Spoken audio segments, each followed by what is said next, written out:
Hey guys, alright, just wanted to show you what I was doing here today. So, got an awful lot of work to do securing the fence line. So, I just wanted to mention one of my lessons learned here. So, got an issue here. Got a huge yard, the backyard here.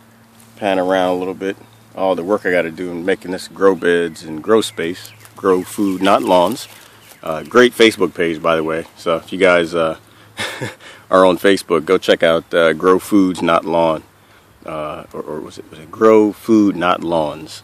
But anyway, in growing last year, we had ran into a lot of problems with pests, and not just last year, the year before. And so this is the third year in kind of securing the yard from pests. But the gate here, this is one of your standard little Home Depot or one of the other home gardening store plastic fences, which tell you it's great for rabbits and groundhogs and everything else. I can promise you this: it will only keep out the most timid groundhogs and scared little rabbits that don't have teeth. In Pennsylvania, all of them have teeth. So what we got here, after we put this up around the whole backyard, is, let me move this away here, is we get this. You know, which is basically a simple chewed hole. So these little cheap plastic fences, don't get fooled like we did. Don't go spend $100, $200 and secure your yard with these things. When the rabbits and the groundhogs are hungry enough, they're going to chew through it like it's lettuce. So don't waste your time with that. So what we're doing secured is with the steel wire here. So if you're going to go and secure your yard from pests, go ahead and spend a little extra money. Get the steel wire. I like these the flexible ones instead of chicken wire, because I can take and do different things with them in terms of forming them. But this is some old stuff from last year. It's, you know, it's starting to rust, and I figure it'll hold up a few years. After a few years, it gets pretty bad, but I figure it'll hold up for a good 5 years, I'm hoping. So, and by then, hopefully they found another food source.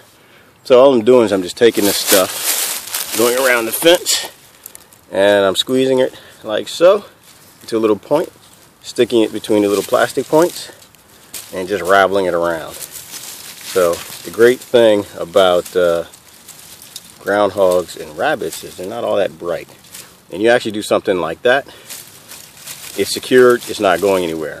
You know what I'll do is I'll come down here to the bottom, or somewhere in the middle of the bottom. I'll do another one. And it doesn't have to be neat and nice, but you can actually stretch this stuff so you can actually go a long ways, and I can go 2 feet up here if I want. And this particular type here, I think it stretches out to about almost 3 feet. But anyway, so I'm going to take it and just ravel it around any way you know how.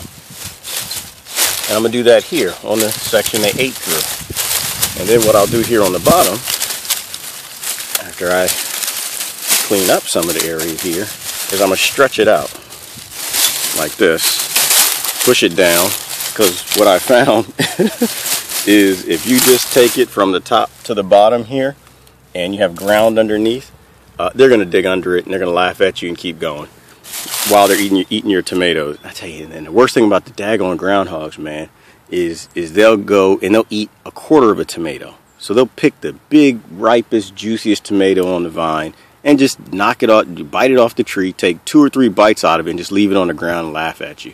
They won't even finish it.